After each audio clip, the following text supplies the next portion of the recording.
जिसके साथ कृष्ण होते हैं ना, अनंत ब्रह्मांड के सारे नक्षत्र, सारे ग्रह उनके चरणों में हैं। ये नक्षत्र खराब है, ये ग्रह खराब है। तो ये वाक्य जो मैं बता रहा हूं ना, ये ध्यान से सुनिए। तो हुआ यूं कि जब भगवान 5 जगह मांगने आए थे कौरवों से, कहा था कि 5 जगह दे दो, पांडव आराम से रहेंगे, तुम आराम से रहना, कोई झगड़ा, कोई विवाद, कोई युद्ध नहीं।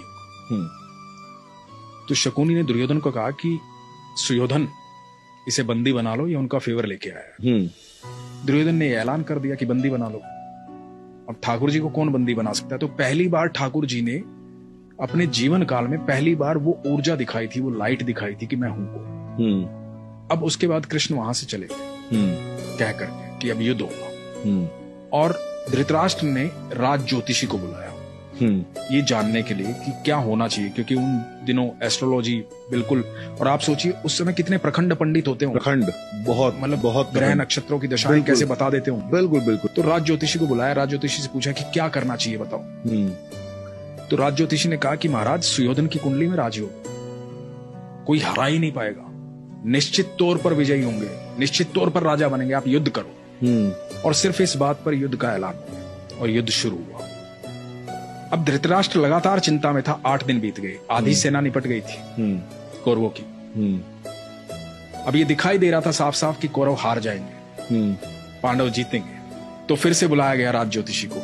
धृतराष्ट्र बैठे हुए हैं, महात्मा विदुर बैठे हुए हैं, और राज ज्योतिषी को पूछा गया कि भाई ये क्या हो रहा है?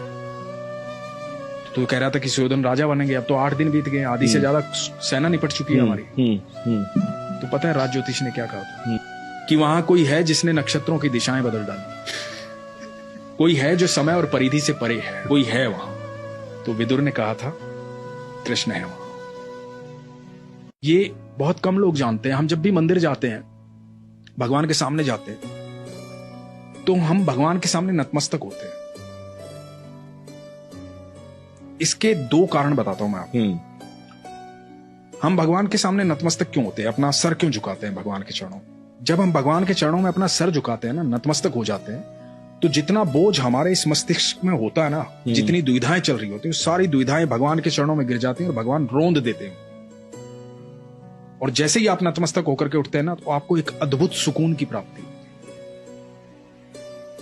और ये क्रिया आप लगातार करते रहते तो आपके जीवन में दुख नहीं आता, क्योंकि आप भगवान के सानिध्य में रहते हैं। क्योंकि दुख की एक खासियत होती है, दुख बड़ा भोला भाला होता है।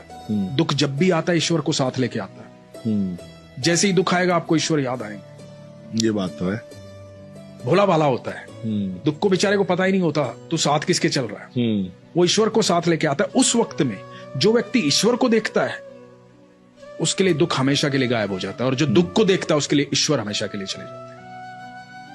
ये आप पर निर्भर करता है कि आप चुनते क्या, दुख और ईश्वर।